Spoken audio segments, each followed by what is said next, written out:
Hello, my dear viewers. Today, our story is about a Viking who became King of England, Denmark, and Norway at the same time. No, this is not a fantasy tale or a scene from a movie. This is a real story from history. Today, we are going to dive into the exciting life of a man named Cnut the Great, a warrior king, a wise ruler, and one of the most powerful men of the 11th century. This is not just a story about battles and crowns. It's a tale of ambition, love, power, betrayal, and even lesson about waves. So grab your snacks, get comfy, and let's travel back 1,000 years to meet the Viking who ruled the three kingdoms and left a legend behind. Part number 1 is the young Viking prince. Cnut was born around the year 990. He was the son of famous Danish king named Sweyn Forkbeard and the grandson of another great Viking, Harald Bluetooth. Yes, the same Bluetooth your phone uses today is named after him. Cnut grew up in a world full of war, ships, and swords. Vikings are known across Europe for their raids, and young Cnut watched his father plan attacks and build alliances. From a young age, he was trained to lead men, sail the seas, and win battles. In the year 1013, Sweyn Forkbeard invaded England. The English king at the time, Ethelred the Unready, was forced to flee. Sweyn became the new king of England, and Cnut, just a teenager, was with him, learning every move. But then something unexpected happened. Sweyn died suddenly in 1014 and the English kicked Cnut out. He returned to Denmark angry and determined to come back stronger. Part number 2 is the return to England. Cnut did not give up. In 1015, just 1 year later, he returned to England with a massive Viking army. This was not a small raid. Cnut came to conquer.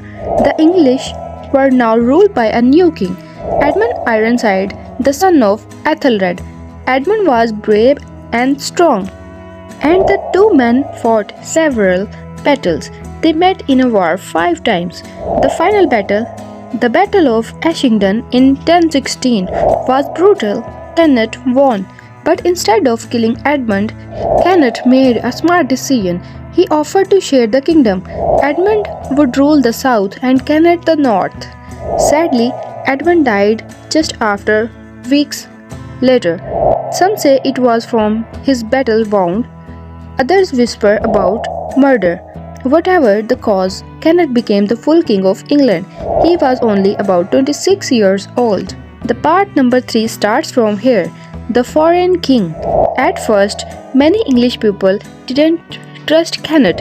He was a foreigner, a Viking, an outsider. But Cnut was very clever. He knew how to win hearts and minds. Firstly, he married Queen Emma of Normandy, the widow of King Ethelred. This made him look more English and connected him to the old royal family. Secondly, he kept many English laws and customs. He didn't try to force Viking ways on people. He ruled with fairness and respect. Third, he gave reward to both English and Danish nobles. He made everyone feel included. This helped him keep peace and build a strong kingdom. Now the part 4 start. The North Sea Empire. Cnut didn't stop at England. In 1018, his brother died. The Cnut became the king of Denmark too. In 1028, he sailed to Norway and took the crown there as well. That made him the ruler of a huge area around the North Sea, England, Denmark, Norway, and parts of Sweden at the same time. This was the North Sea Empire, and Cnut ruled it all. He had ships sailing between the countries, collecting taxes, keeping peace, and spreading news. He was not just a warrior king anymore. He became a lawmaker, a peacemaker, and even a pilgrim.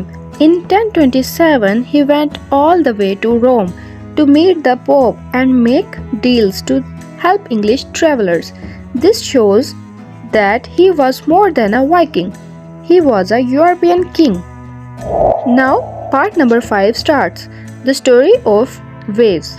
One of the most famous stories about Cnut is the tale of the waves. His advisors once told him that he was so powerful he could command anything, even the sea. Cnut wanted to teach them a lesson, so he set his throne by the sea and ordered the waves to stop. Of course, the waves did not listen. The tide came in and soaked his feet. Cnut turned to his men and said, "No king has power over nature. Only God rules the seas." This story shows how humble Cnut was. He knew that even a king has limits. It's one of the reasons why people still respect him today. Part number 6. Family Troubles. Cnut had 2 wives. His first wife was Alefkifu and they had a son named Harald Harwood. His second wife was Queen Emma and their son was Harthicnut. This led to big problem after Cnut died. Both sons wanted to be king.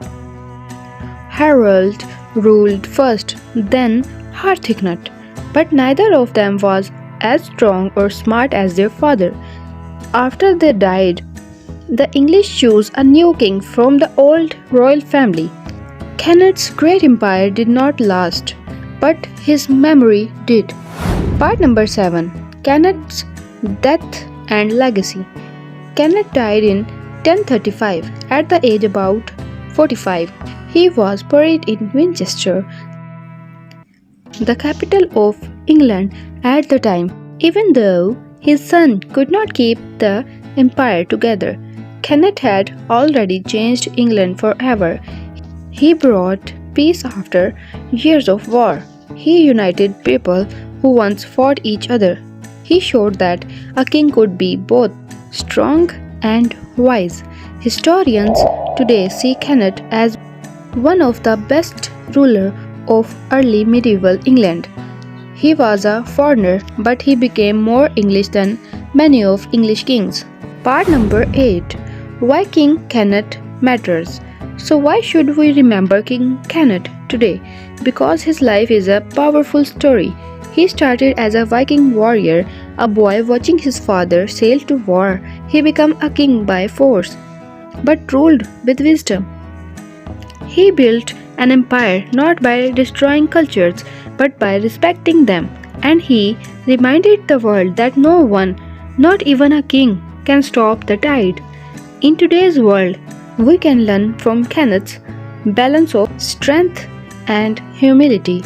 So, the next time someone says you can't stop the wave, remember the King Cnut sitting by the sea, teaching a lesson that still matters 1,000 years later.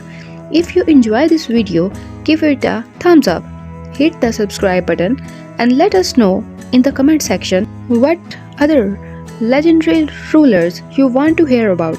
Thanks for watching the video and see you in the next epic history tale.